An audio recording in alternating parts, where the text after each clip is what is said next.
चलिए बातचीत के सिलसिले को आगे बढ़ाते हैं। किसी समाज का स्तर क्या है ये दो भाव से पता चलता है। उस समाज में सेवा का भाव कितना है और उस समाज में चर्चा का स्तर क्या है ये भी उस समाज के स्तर को डिसाइड करता है। और इसी से जुड़ा है हमारा तीसरा सेशन, जिनके खास मेहमानों को इनवाइट करना चाहेंगे हम। रेखा सिंघल जी और भूपेंद्र सिंघल जी दोनों समाज सेवा से जुड़े हैं, समाज सेवी हैं। आप दोनों का बहुत स्वागत है, हार्दिक अभिनंदन है। जोरदार तालियों के साथ स्वागत करिए रेखा सिंघल जी और भूपेंद्र सिंघल जी का। और किस तरह से ये सफर रहा है रेखा सिंघल जी और भूपेंद्र सिंघल जी का, समाज सेवा के क्षेत्र में योगदान कैसा रहा है, लोगों की मदद कैसे कर रहे हैं, इससे जुड़ा हुआ ये सफर एक बार देखते हैं हम। चलिए अगले खास मेहमान का तारुफ आपसे करा दिए। आर.के. अग्रवाल जी हैं, डायरेक्टर हैं टाइमेट इंजीनियरिंग के। बहुत स्वागत है आर.के. अग्रवाल सर, आपसे गुजारिश है कि प्लीज आप स्टेज पर आए। जोरदार तालियों के साथ स्वागत करिए आर.के. अग्रवाल जी का। और किस तरह से सफर रहा है टाइमेट इंजीनियरिंग का, आर.के. अग्रवाल सर का, ये भी देखते हैं, समझते हैं। आर.के. अग्रवाल, डायरेक्टर टाइमेट इंजीनियरिंग। आर.के. अग्रवाल बिजनेस की दुनिया में ये एक ऐसा नाम है जिन्होंने 800 रुपए से अपने करियर की शुरुआत की, मगर तरक्की, मेहनत और ईमानदारी के रास्ते एक ऊंचे मुकाम को छुआ। आर.के. अग्रवाल ने 30 से 32 साल का वक्त उत्तर प्रदेश में गुजारा। साल 1993 से 1994 के बीच अपनी कंपनी तैयार की और इस कंपनी की मदद से अपनी पहचान न सिर्फ उत्तर प्रदेश बल्कि पूरे देश में बनाई। आर.के. अग्रवाल की मेहनत और लगन का नतीजा है कि उनकी कंपनी ने इंडस्ट्री में एक आला मुकाम हासिल किया। बीते करीब 25 सालों से उनकी कंपनी में काम करने वाला हर शख्स उनके साथ जुड़ा है। आर.के. अग्रवाल की पहचान न सिर्फ एक प्रखर बिजनेसमैन के रूप में है, बल्कि समाज की भलाई के लिए भी कई बड़े कदम उठाकर आर.के. अग्रवाल ने अपने आप को एक बेहतरीन इंसान साबित किया है। आज बिजनेस की दुनिया में ऊंचा मुकाम हासिल करके भी जमीन से जुड़े हुए हैं और दिल में देश के लिए कुछ कर गुजरने की ख्वाहिश है।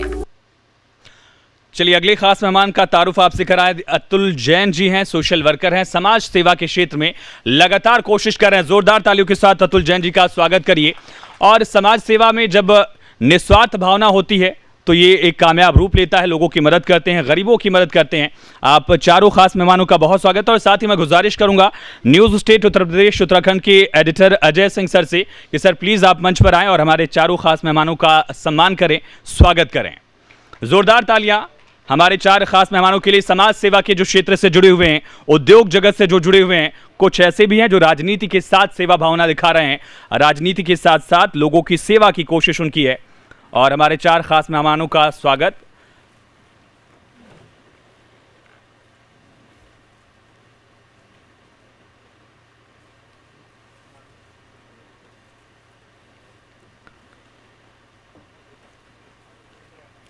और मैं गुजारिश करूंगा अपनी सहयोगी पूजा खंडूरी से कि प्लीज आएं और अपना सेशन शुरू करें। पूजा।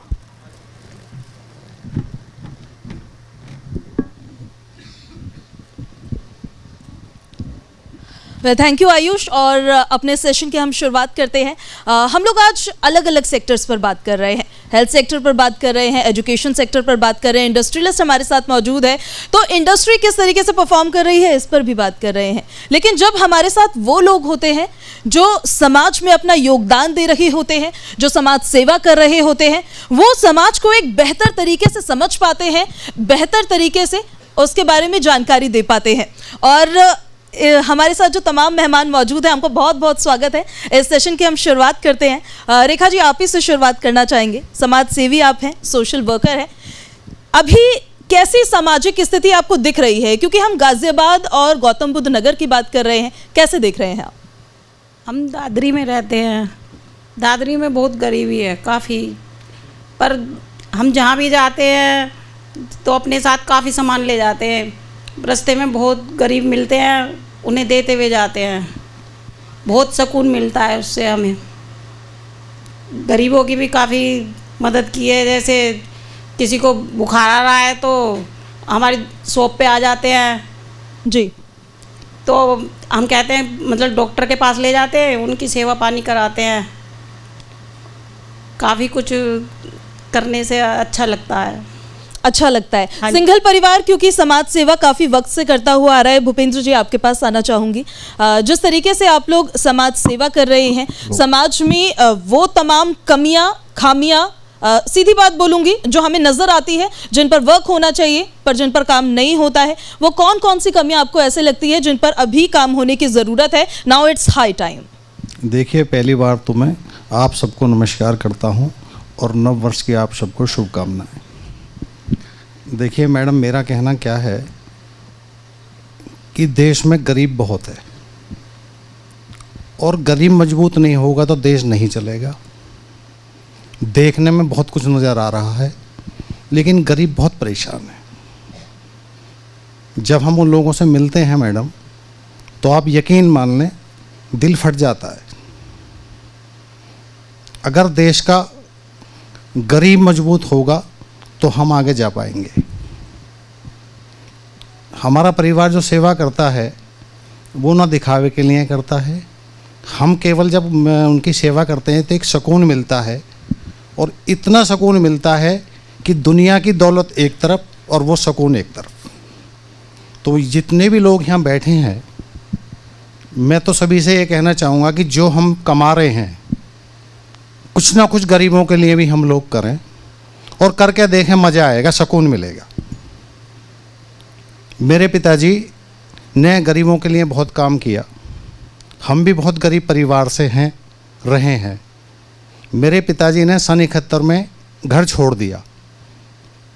मेरे बाबा ने एक बार उनको डांट दिया, भाई तू कुछ करता नहीं है, ये नहीं करता है। तो मेरे पिताजी ने कहा, भाई मैं तो जन सेवा के लिए पैदा हुआ हूँ, मैं घर ही छोड़ रहा हूँ। तो मेरी माताजी को लेकर वो रात को 12 बजे घर से निकल गए मैडम, और दादरी आके सन 71 में बस गए। एक चम्मच भी वो अपने साथ नहीं लाए थे। उन्होंने आके दादरी में ड्राई क्लीन की दुकान की शुरुआत की, और आज सन 71 से मेरा परिवार गरीबों की सेवा कर रहा है। मेरे पिताजी ने इतना काम किया कि गौतम बुद्ध नगर के लोगों ने उनको नेताजी का नाम दिया, और आज हमारा जो परिवार है वो महेंद्र प्रताप सिंघल नेताजी के नाम से ही जाना जाता है। और पिताजी की हमें 2015 में छोड़ के चले गए। तो मैंने पिताजी से जब बीमार चल रहे थे, लास्ट में पूछा कि पापा हम कैसे आगे जाएंगे। तो उन्होंने एक बात कही कि बेटा, जो गरीबों की दुआ लेगा वो मौज में रहेगा।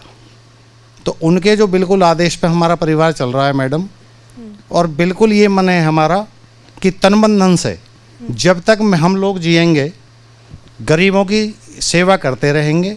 और हमारे संज्ञान में कोई गरीब असहाय परिवार आएगा जिसका इलाज होना है, पैसे उस पर नहीं है, उसका पूरा खर्च हम देंगे। और एक काम और हम लोग करते हैं जो दादरी कोतवाली के लिए हमने बोला है कि जो सब मिलते हैं और उसमें जो भी खर्चा आता है उसका पैसा भी हम लोग देंगे। 3 काम हम लोग कर रहे हैं। और मैं आपके माध्यम से ये कहना चाहता हूँ कि मेरा नंबर 93 50 11 12 71 है। हमारे परिवार के लिए जब भी आपके यहाँ से कोई आदेश होगा, 24 घंटे हमारा परिवार बिल्कुल खड़ा मिलेगा। भूपेंद्र जी, एक बहुत अच्छा काम आप कर रहे हैं। आपके पास अतुल जी आना चाहूंगी। गरीबी और राजनीति और सोशल वर्क, ये तीनों चीजें आपस में कनेक्टेड है। आज के वक्त में जब हम बात करते हैं, चर्चा करते हैं, किसी भी टॉपिक के बारे में बात कर रहे होते हैं, गरीबी एक ऐसा फैक्टर है जिसका इस्तेमाल किया जाता है अपनी राजनीति को आगे बढ़ाने के लिए भी। गरीबी को कम करने के लिए या गरीब लोगों की मदद करने के लिए सोशल वर्क किया जाता है। एक बहुत फाइन लाइन है, एक बहुत पतली लाइन है इसके बीच में, एक इस तरफ और एक उस तरफ। लेकिन ये सबसे बड़ी समस्या हमारे देश की आज है। कहां पर आपको लगता है कि और काम होने की जरूरत है, क्या बदलाव लाने की जरूरत है कि समस्या से धीरे धीरे निस्तारण मिल सके? धन्यवाद, आपने बहुत ही महत्वपूर्ण विषय उठाया है, और जो भी मेरा अनुभव और क्षमता है उसके अनुरूप मैं जवाब देने का प्रयास करूंगा। आपने गरीबों की बात छेड़ी और पूर्व वक्ताओं ने भी गरीब के लिए सोशल वर्क, इसमें सोशल वर्क, गरीबी और राजनीति, 3 चीज़ों का आपने सवाल रखा है। तो मैं ये कहना चाहता हूँ कि गरीबों की वन टाइम मदद तो समाज बढ़ चढ़कर कर ही रहा है, लेकिन अगर उनको सक्षम साक्षर बनाया जाए उनके बच्चों को, तो कई सारे फील्ड हैं जो मैं व्यक्तिगत रूप से सोचता हूँ और करता भी हूँ कि उनके परिवारों के जो छोटे छोटे बच्चों हैं उनको शिक्षा का प्रबंध समुचित सरकार द्वारा तो किया ही जा रहा है, लेकिन हमेशा सुधार की आवश्यकता रहती है। तो जो प्राइवेट संस्थाएं हैं, NGOs हैं, वो भी आगे बढ़ के जो स्कूलों का जीर्णोद्धार करना है या वहाँ सुविधाएं उपलब्ध करानी हैं और एक बेहतर से बेहतर शिक्षा प्रदान करी जाएगी उन बच्चों को, और फिर जो रोज़गार लायक उनको बनाया जाएगा। दूसरा, जो बड़े हैं, एडल्ट हैं, उनकी गरीबी के लिए, जीविकोपार्जन के लिए रोज़गार के अवसर प्रदान करने हेतु सरकार भी प्रयास कर रही है, लेकिन हमारी शिक्षा अब ऐसी हो रही है कि हम अपने स्वयं रोज़गार की मांग ना करें, हम स्वयं रोज़गार देने वाले बने। एंटरप्रेन्योरशिप की बात हो रही है, उसके बारे में बहुत सारे प्रोग्राम केंद्र सरकार के माननीय योगी मोदी जी के नेतृत्व में चल रहे हैं। उत्तर प्रदेश में भी बहुत सारी बातें इस दिशा में चल रहे हैं, नीतियां हैं और योजनाएं भी हैं। मुझे लगता है कि हम सभी लोगों को जो शिक्षा और उद्योग के क्षेत्र में जुड़े हुए हैं वो नए नए उद्योग लाएं, स्टार्टअप लाएं, नई नई योजनाएं बनाएं, जिससे रोज़गार के अवसर बढ़ेंगे तो ज़रूर गरीबी भी कम होगी। उससे समाज की बहुत सारी जो लॉ एंड ऑर्डर की समस्याएं हैं, अपराधों पर भी अंकुश लगेगा, क्योंकि देखा गया है बहुत ही rare literate are less criminals. We always find कि जो क्रिमिनल्स हैं वो उनकी शिक्षा कम ज़रूर है, वो इलिटरेट हैं कहीं ना कहीं, और उनको नीतिगत या उनको संस्कारों की अच्छी शिक्षा परिवार से या समाज से नहीं मिली है, इसलिए वो अपराधी बने हैं। तो मैं ऐसा सोचता हूँ, राजनीति गरीबों को लेकर नहीं होनी चाहिए। मैं सभी राजनीतिक दलों से, खासकर विपक्षी पार्टियां जिस भी सत्ता में हैं, उसकी कमी निकालना केवल इसलिए कि वो उनका राजनीतिक विरोध है, वो कहीं से कहीं तक अच्छी बात नहीं है। हमें विश्वास करना चाहिए उसकी अंतर मन में क्या है, सरकार की नीतियां क्या है, जो सत्ता पक्ष में वो वास्तव में, मैंने तो देखा है व्यक्तिगत रूप से, हम बहुत नज़दीक से देख रहे हैं, इतनी सारी योजनाएं, वेलफेयर की कल्याणकारी योजनाएं गरीबों के लिए। मैं यहाँ उदाहरण दूँ, गरीबों को शिक्षा के लिए रियम्बर्समेंट ऑफ मनी होता है, सोशल वेलफेयर डिपार्टमेंट अलग बनाया गया है, OBC डिपार्टमेंट है और माइनॉरिटी के हैं, सबको स्कॉलरशिप प्रदान की जाती है। क्योंकि मैं शिक्षा के क्षेत्र से भी हूँ और उद्योग के क्षेत्र से भी हूँ, तो उत्तर प्रदेश की समस्त तकनीकी संस्थाओं का रिप्रेजेंट करता हूँ उसके एसोसिएशन के महासचिव के रूप में। तो हमने जब भी सरकार से बात रखी, कहीं कोई अड़चन आती है, जब गरीब बच्चों को फीस रियम्बर्समेंट नहीं होती, सरकार का नियम है कि गरीब बच्चों को वहाँ से हायर एजुकेशन के लिए फ़ीस मिलती है, और जब कोई असुविधा होती है हम जाकर के अपनी बात सक्षम अधिकारियों से, और आवश्यकता पड़ती है तो मंत्रालय को भी हम संपर्क करते हैं और वहाँ से वो समस्या का समाधान हो जाता है। तो राजनीतिकरण नहीं किया जाना चाहिए गरीबों का। लेकिन ये एक कड़वा सच है कि राजनीतिकरण गरीबी पर होता आया है, और अभी से नहीं होता आया है, वो सालों से होता आया है। क्योंकि आपने उद्योग की बात की थी, RK अग्रवाल जी हमारे साथ मौजूद हैं, औद्योगिक क्षेत्र से आप आते हैं। अभी जो गाजियाबाद और गौतम बुद्ध नगर में इंडस्ट्रियल स्टेटस है, उसको कैसे देखते हैं आप? मेरे ख्याल से सभी को मेरा नमस्कार। जहाँ तक इंडस्ट्रियल की बात है, मैं बहुत छोटा इंडस्ट्रियलिस्ट हूँ, बहुत मतलब मैंने 23-24 साल पहले अपनी 800 रुपये से कैरियर शुरू किया, 30 साल पहले, और अब 60-70 लोगों के साथ अपनी एक कंपनी चलाता हूँ, 2-3 कंपनियाँ चलाता हूँ। जो गाजियाबाद और गौतम बुद्ध नगर की आपने बात करी, गाजियाबाद हमेशा से इंडस्ट्री में बहुत आगे रहा है, और गौतम बुद्ध नगर तो जब से शुरू हुआ है तो इंडिया में मेरे ख्याल से one of the Pioneer city है। यहाँ बहुत बड़े इंडस्ट्रियलिस्ट, बहुत बड़ी इंडस्ट्री आई हुई हैं। गौतम बुद्ध नगर का तो मुझे ज़्यादा एक्सपीरियंस नहीं है, लेकिन गाजियाबाद की जहाँ तक बात है, गाजियाबाद में इंडस्ट्रियलिस्ट लोहे का व्यापार बहुत ज़्यादा है। रोड सरकार ने, पहली सरकारों ने और इस योगी सरकार ने भी रोड पे बहुत ध्यान दिया है। रोड्स हमारी बहुत अच्छी है, लेकिन अभी अंदर की रोड, जो इंडस्ट्री की रोड्स हैं, उसमें मेरे ख्याल से काफ़ी इम्प्रूवमेंट होने की बात है। पोल्यूशन पे काफ़ी इम्प्रूवमेंट होने की बात है। एक बहुत, अगर ये मेरी बात आगे जा रही है तो बहुत इम्पोर्टेंट बात यह है कि जो ब्यूरोक्रेसी है और जो सपोर्ट है इंडस्ट्रीज़ को बैंक का, वो अभी उस लेवल पे नहीं पहुंचा है जिस लेवल पे ये देश और ये प्रदेश उम्मीद कर रहा है, क्योंकि उसमें बहुत सारी चीज़ें ऐसी हैं कि सिस्टम्स बहुत क्लियर नहीं है, क्लियर है तो बीच में लोग बहुत सारे हैं। तो मुझे ऐसा लगता है कि अगर मेरी आवाज़ वहाँ पहुँच रही है और पहुँच पा रही है तो हमारे जो सिस्टम है वो बहुत ट्रांसपेरेंट होने चाहिए, और अगर वो रहेंगे तो गाजियाबाद निश्चित रूप से यूपी में नहीं देश में उसका बहुत अच्छा नाम है।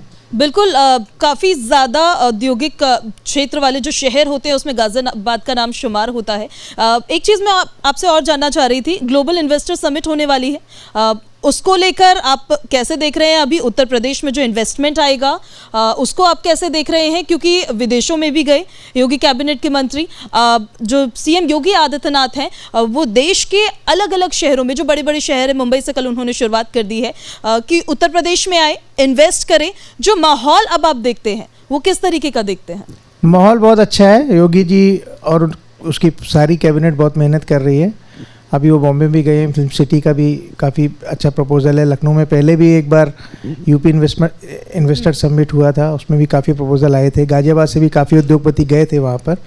एक बहुत बड़ी स्कीम है सरकार की, जो सेंट्रल की भी है, स्टेट की भी है। स्टेट भी काफ़ी प्रमोशन दे रहा है। वो एथेनॉल का है जो हम लोग पेट्रोल में मिक्स कर रहे हैं, वो 20% मिक्सिंग अभी परमिट हो गई है। उसका बहुत बड़ा स्कोप है। हम लोग गन्ने से एथेनॉल बना रहे हैं, मक्के से बना रहे हैं, गेहूं से बना रहे हैं, राइस से बना रहे हैं। तो यूपी में बहुत बड़ा स्कोप है इसका, एथेनॉल का। मेरे ख्याल से पूरे देश में अगर कहीं सबसे ज़्यादा स्कोप है, जो कंट्री को बहुत प्रोग्रेस दे सकता है, वो एथेनॉल का है, और वो यूपी में बहुत बड़ा पोटेंशियल है। इन सब जो फिल्म सिटी है, ये तो एक परमानेंट इन्वेस्टमेंट है, लेकिन बहुत बड़ा स्कोप जो मैं देख पा रहा हूँ। हम लोग चूँकि इस फील्ड में हैं, एथेनॉल की जो यूनिट लगाने की फील्ड में हैं, तो मुझे लगता है कि इस देश में सबसे ज़्यादा स्कोप यूपी में है। जो एथेनॉल को हम फॉरेन एक्सचेंज भी बहुत बड़ा फॉरेन एक्सचेंज बच रहा है इसमें। तो अगर इसमें मेरी आवाज़ आगे तक जा रही है तो इस पे ऑलरेडी गवर्नमेंट बहुत काम कर रही है, 100 लाइसेंस मिल चुके हैं।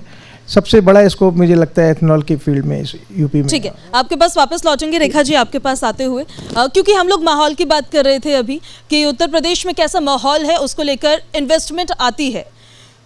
पिछले 10 सालों में माहौल में आपने कितना डिफरेंस देखा है एज अ सामाजिक कार्यकर्ता भी? काफ़ी कुछ देखा है। हमारे पापा जी बहुत मेहनती भी थे और बहुत सेवा भी किया करते थे। उनसे हमें बहुत प्रेरणा मिली। हम उनके उस पे दौरों पे चलते हैं। जैसा वो करते थे ऐसे ही हम करना चाहते हैं। ठीक है भूपेंद्र जी, माहौल की हम बात कर रहे हैं, क्योंकि गाजियाबाद एक ऐसा शहर है हाईएस्ट रैंकिंग में आता है क्राइम के नाम पर। जी। आपने माहौल में कितना डिफरेंस देखा है पिछले 10 सालों की तुलना में, अगर बात की जाए तो तब में और अब में? देखिए मैडम, बहुत अंतर है। माननीय प्रधानमंत्री जी ने और माननीय मुख्यमंत्री जी ने बहुत काम किया है और मतलब बहुत बदलाव है, लेकिन मुख्यमंत्री जी और प्रधानमंत्री जी से काम नहीं चलेगा मैडम। वो तो बिल्कुल सही राह दिखा रहे हैं, लेकिन चलना हमें भी पड़ेगा। जैसे भाई साहब ने भी कहा कि बहुत योजनाएं आ रही हैं। देखिए मैडम, जो गरीब आदमी है उसको 2 टाइम की रोटी कमाने से कि मतलब लिए बहुत भागदौड़ करनी पड़ती है। बिल्कुल बिल्कुल। उसको कुछ नहीं पता कि सरकार क्या योजना चला रही है। इसके लिए तो अवेयरनेस की यहाँ पर बहुत ज़्यादा अभी ज़रूरत है कि लोग एटलीस्ट जागरूक हो सके, लोगों को पता चल सके कि सरकार की तरफ से क्या योजनाएं चल रही है, क्या नीतियां चल रही है, क्या परियोजनाएं चल रही है। क्योंकि समय की थोड़ी सी कमी है, तो माफ़ी के साथ बहुत शुक्रिया आप सभी लोगों का हमारे साथ शुक्रिया इस सेशन में जुड़ने के लिए। कि भी आप लोग मंच पर बैठे रहे। स्वाति अग्रवाल जी समाज सेविका हैं, हमारे साथ जुड़ नहीं पाई स्वास्थ्य कारणों की वजह से, लेकिन उनका सफर बहुत ही एक नज़ीर की तरह, एक एग्जाम्पल की तरह। एक बार वो सफर हम देखते हैं। अग्रवाल लोकप्रिय समाज सेविका। समाज सेवा में स्वाति अग्रवाल एक मिसाल हैं। अपनी अलग पहचान बना रही हैं। साहिबाबाद में वुमेन ऑफ साहिबाबाद ऑर्गेनाइजेशन चलाने वाली स्वाति अग्रवाल को कौन नहीं जानता। अपने कुशल सेवा भाव से महिलाओं की हर समस्या का समाधान निकालने के लिए तत्पर रहती हैं। सामाजिक कार्यों में स्वाति अग्रवाल के साथ महिलाओं की बड़ी फौज साथ देती है। सार्वजनिक जीवन में स्वाति अग्रवाल की पकड़ उनके काम और तत्परता की वजह से है। महिलाओं के साथ हमेशा खड़ी रहती हैं साहिबाबाद की लोकप्रिय समाज सेविका स्वाति अग्रवाल। सबसे खास बात उनके बारे में बताई जाती है कि वह हमेशा मदद करने के लिए तैयार रहती हैं। साहिबाबाद ही नहीं बल्कि स्वाति अग्रवाल के सामाजिक सेवा भाव की लोकप्रियता लगातार बढ़ रही है। महिलाओं के उत्थान से लेकर उनकी हर समस्या के हल के लिए स्वाति अग्रवाल गंभीर रहती हैं। तो तबीयत नासाज रहने की वजह से स्वाति जी नहीं आ पाई, लेकिन उनके हस्बैंड आर के अग्रवाल सर हमारे साथ मौजूद थे और बड़ी बेबाकी से उन्होंने अपनी बात रखी। आप चारों खास मेहमानों का बहुत शुक्रिया इस सेशन में शामिल होने के लिए, अपनी बात रखने के लिए और चर्चा को सार्थक बनाने के लिए। पूजा, आपका भी बहुत शुक्रिया।